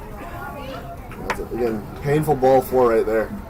Chris Baker stands in, waves the bat, cocking it back and forth as he awaits. Big load from the lefty. We kind of touched on his stance earlier, one of the more unique ones. Gives us some entertainment value up here. Always love the funky stances. You know, some of them that stick out for me would be a guy like Jeff Bagwell. He had the insanely crouched down. Kevin Euclid, the elbows. Yep, the euchre. Craig Counsell. Counsell's another one. Gary Sheffield. Sheffield, oh boy, I love Gary Sheffield, man. Boy, you just took me back to when I was about 12 years old with that one. Gary Sheffield was my favorite player at one time, Andres. I remember getting his jersey as a kid. I don't know what it was, just waving the bat the way he did, it just looked so smooth. Boy, he pummel a baseball. This ball is hit foul towards the dugout of the Jacks. I don't know why, but Curtis Granderson comes to mind too. Oh, batting stances. Yeah, he would do the thing. He would do it with, I don't remember if it was the top hand or the bottom hand. Coco Crisp also did that with, I believe his was the bottom hand. You know, funny enough, I think I mentioned it in a broadcast before. I was watching going on social media. I was on TikTok and I saw a video of Trevor Bauer imitating like 4 or 5 different guys in his at bat when he was batting with the Cleveland Indians. It was an interleague game, obviously. Indians, an American League team. So Bauer batting for an American League team had to be inner squad, but it's really funny to see him do. You got Euclid, I did like an Elvis Andrus in there. He might have done a Gary Sheffield too. Ball is hit foul. We'll bring you up to speed here. It's a 3-ball, 2-strike count, 1 away. Bases juice for the Jacks. Here, top of the 6th. They trail at 6-0. Pitch on the way. Inside, ball 4. So Baker will get an RBI with the walk, and the Jacks finally cross home plate for the first time in this contest. Long awaited affair right there. Finally a run for it. The Jacks, they got a lot more to do. Even a home run is not going to tie up this game. So that run still does not matter for the Bombers, as Peterson will look to just try to get him to induce some weak contact. It's Danny Fontana. He is 1 for 2. A single his last time up, struck out back in the second. We can obviously all relate, Andres, to imitating swings. I remember I always tried to emulate Pujols' swing just because he was such a pure hitter, for that matter. This ball is taken upstairs. Obviously a big one a lot of guys tried to emulate was Junior's swing. Oh, just no one can do Junior like Junior. I think that was why I gave up as a kid. I was like, I'm not even going to try to do this because I can't make it look even like a fifth as cool as he can. Oh, sweet swing. 2 balls, no strikes. On the corner for strike 1. 2 balls and a strike. I was, for whatever reason, I don't know why I used to imitate Manny Ramirez as well. He was another big one I would do. Wild baseball player. Yeah. Lots of good ones. When anyone mentions Manny Ramirez, as this one goes away and the runner was going to cross on the wild pitch. Thinking about it was the second one, but no dice. I think of the play that happened when there was a cutoff and Ramirez dove in the middle. Oh, yes. How cut could... it off. Oh, boy, yeah. I wish, I guess ESPN, they still do their not top 10.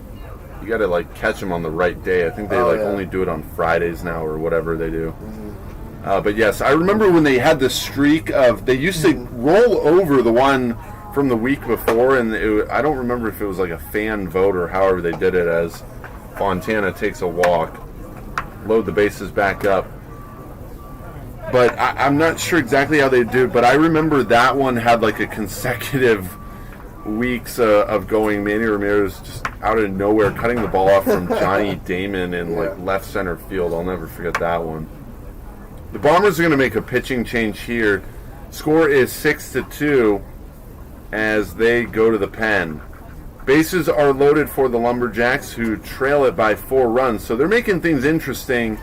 When we come out, there's 1 out here top of the 6th. Keep it right here for more Winter League action.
Mitch Glessner alongside Andres Tejeda as we're back here in Palm Springs.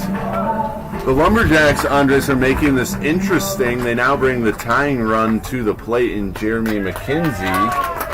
Real hit with the bases juiced here in the top half of the sixth. 2 runs across for the Jacks so far in the spring. They trail by 4 as the righty digs in, taking strike 1. 2 strikeouts on the day for McKenzie at the plate. He'll face a new pitcher on the mound. That is going to be Kevin Curley, the righty, replacing Max Peterson. We were talking about imitating batters. A guy that I've recently imitated when I was playing in a little bit of college was Chris Bryant. The squat he kind of does. When he comes up, he's got a really nice just step into the swing, which loads the body towards the ball as you take a nice hack at it. McKenzie awaits, down in the dirt. Ryan keeps it in front. It is one of the things that makes baseball such a beautiful game. It's not a one-size-fits-all. Mm-hmm. You can do it however you like. A perfect example of that is blanking on the name, but played outfield for... Oh, there's a single. This ball is hit into center field. Oh. Schneider fields it. Tagging up from third is Vasquez. Cut off at first, and the relay is in time. So the Bombers cut down the run at home. Schneider throwing it into the cut man. That was Jacob Cruz, who feeds Tyler Ryan at the plate to cut down the run. Good defensive play there from the Bombers to get out of it. They still lead it by 4 runs. Score is 6-2 as we go to the home half of the 6th.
Number 10. We come back here in Palm Springs. Bottom of the 6th, 6-2 is our score in favor of the Bombers. This will be Brett Donady to lead it off, hitting in place of Andrew Caulfield, who exits the game with 2 hits, 2 for 2 for him, an RBI and a run scored. Adrian Sanchez comes in for the Jacks on the mound. Just swing and a miss. His stats: 2 innings pitched, and it's been rough. His first appearance on Friday, January 21st, he allowed 5 runs. All of them earned, a walk in only 1 inning, and that put his ERA up to 45. Bouncing ball over to third. Russo handles it and throws across the diamond to get Brett Donady for the first out here, bottom of the sixth. He was able to bring it down, or Sanchez was able to bring his ERA down on Wednesday. He pitched 1 inning and had 2 strikeouts. So it was a nice turnaround. His ERA is down to 2.2. Looking to bring that down even more here. Dre Jones to the plate. 1 for 1, a sacrifice fly in the second for an RBI, a single and a run scored. Also a stolen base as he swings and misses here.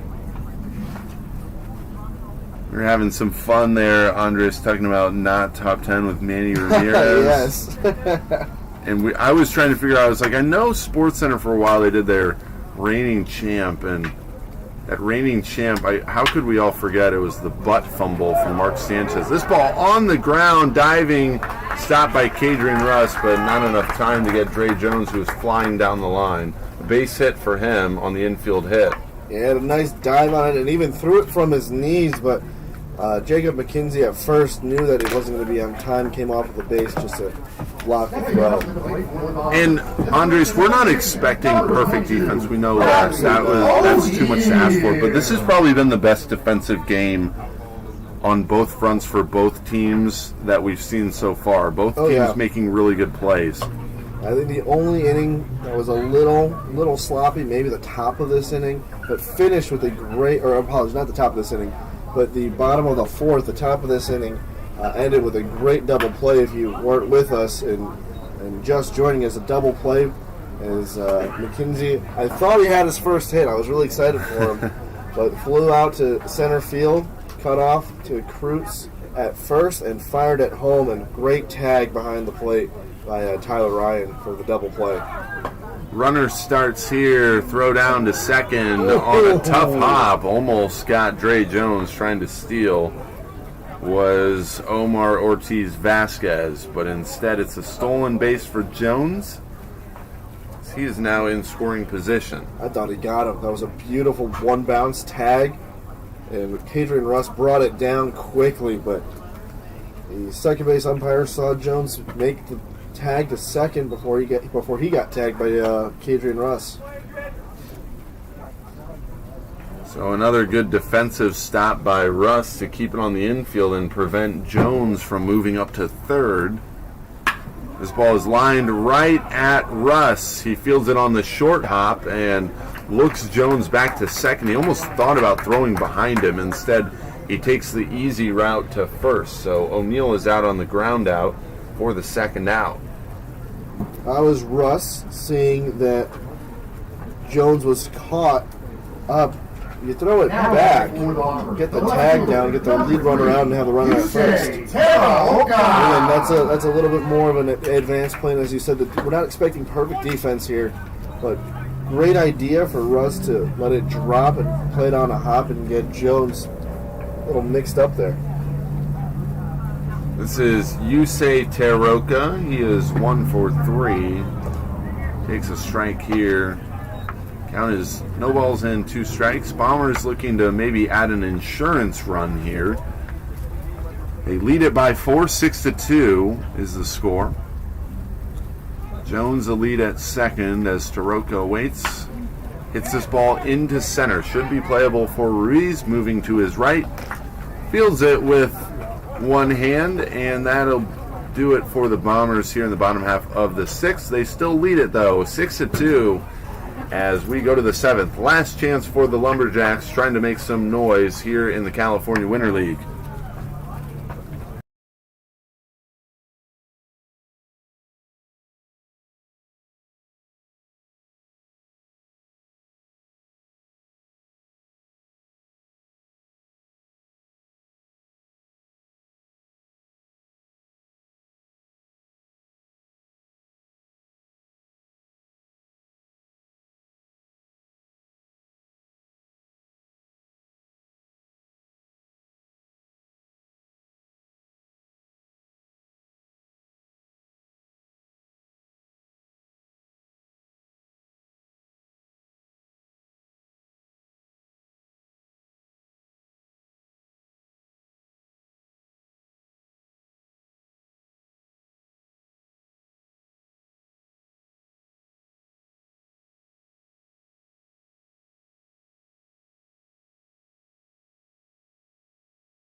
Back in Palm Springs. First game of the day, first game of our normal double header between the Lumberjacks and the Bombers. The Bombers lead it 6-2. As Kane Ruiz will dig in, he swings at the first pitch he sees. Fly ball into left field. Taroka started in. Now he's moving back to his left, and he makes the running grab for the first out. So 1 pitch and 1 out, with the Lumberjacks trailing by 4. Great adjustment by Taroka out there in left field. The shortstop, number 4. Yeah, being able to adjust on the fly. Looked like he took a step in, actually, and then he took a good drop step and a good angle towards the ball in the outfield. That's one thing that you always talk about with outfielders, is that angle that they take. It's a good way to judge an outfielder's ability to play the field. Sometimes you'll get those long loopy routes. You want to just take that direct route, as direct as you can make it at least. This ball is tapped out in front of the plate. Coming in on it is Donity, the third baseman, and Curley. They converge. Curley just picks it up with a bare hand and puts it in his back pocket as Kadrian Russ has an infield hit. Russ is a speedster. He has well over 5 stolen bases. Get that actual number for you here. The designated hitter. Does have a decent amount of stolen bases. He was cut down in the third by Aberrett. We've highlighted some of the defense in this game. This will be Dontavius Dickey at the plate, who has a very quiet setup at the plate. Not a lot of movement with the hands or lower half. Yeah, he does have 5 stolen bases. Entering the game, he was 100% on those stolen bases, but cut off today by Aberrett. Russ will try his luck again here. He took off for second, but the ball is hit foul down the line as Taroka tries to retrieve it. He got a great jump there. Great jump. The second matchup of today's double dip will be the Palm Springs Power at the Canada A's. Let's see, what do we got here? We're about 10 after here in Palm Springs, 10 after noon. So that game will likely start probably no later than about 12:45 or 1 o'clock. Breaking ball clips the strike zone here. 1 ball and 2 strikes to Dontavius Dickey. Russ at first. Not a huge lead for him. Time called. This will be a nice, convincing win for the Bombers, who really put it all together, offensively, defensively, and on the mound. Curley set, throwing. 1 ball, 2 strike pitch. Swung on and missed. It's dropped by Ryan as he picks it up. First base occupied, so he is out on strikes for the second out as Russ stole second base. So it's another strikeout for the staff of the Bombers, who now have 9 as a staff. Good start from Usato, who went 2 innings at 5 strikeouts, and Max Peterson would go the next 3 frames. Curley to try and finish it off here as he runs it too far inside. Drew Thomas is hit by the pitch. Russ will head back to second. He was trying to run on the pitch. Bombers 1 out away from going to be the leading team before today's game between the Palm Springs Power and the Canada A's. Bombers would go 4-2. They would go 1-1. Lumberjacks would go down to an even 500, 3-3. Jesse Russo will try to keep things alive. A big hack here. He comes up empty. Russo on the day. A single his last time up. He is 1 for 3. Excuse me, sorry, 1 for 2. He also walked back in the second. Russ and Thomas on the move. That'll... Defensive indifference there. Exactly. Stole the words right away from me. So runners now at second and third as the Bombers are trying to just put this one away and finalize this game. 2 outs here, top of the 7th. Bombers lead 6-2. Swing and a miss from Jesse Russo. Coming up empty, and they're down to their last strike here. Russo will try to keep things alive in any way, shape, or form. Did get on 1-2. And the count is 1-2 as well. Curley brings a 1-2. Swung on, hit in the air to right field. Chasing it, moving back to his right is Freeman, who takes care of it on the ball, hit into fairly deep right field, and that'll do it. The Bombers are going to win this ball game. 6-2 will be our final, so Curley comes in and does his part.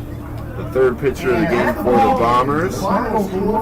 Very complete game here, Andres. The Bombers will improve their record now to 3-2. As the Lumberjacks drop this one, they'll go to 2-4 on the season. An all-around effort from the Bombers, getting production from Griffin Schneider at the dish. He had 2 extra base hits, 2 runs scored. Andrew Caulfield, also a productive day at the plate. 2 hits for him, a run scored, and an RBI. Really good production, really from top to bottom offensively. Everybody doing their part. Dre Jones getting in on the action, as well as Blake Freeman, who have gotten off to slow starts, but a couple of sacrifice flies for both of them to get things rolling. Yu Sato, a good start for the Bombers, struck out 5 through 2. Max Peterson, a good workload as he worked through 3 innings of work, and he also struck out 3. All around, Andres, solid effort for the Bombers moving forward in the California Winter League. Yeah, the Lumberjacks had a little bit of life at the top of the 6th, but not enough to catch up between that 4-run deficit. And the Bombers have been one of the top teams here. They now take the first place spot, 4-2. And we'll see if the Power in the next game against the A's can match them. The A's only have 1 win on the season, and they're 1-3. So the A's definitely looking to try to ruin that chance for the Power. That game coming up shortly. Alrighty, so we will have that as part of our doubleheader action here in Palm Springs. Coming up next, again, our final 6-2. The Bombers win this one. It is, let's see, 12:15, which means our next game will probably start in 30 minutes, right around 12:45 here Pacific time. For Mitch Glessner alongside Andres Saeta, we will say so long here from Game 1 and catch the next game here in about 30 minutes as we get set for our second game of the day. Thank you for listening and watching, and we will see you here shortly.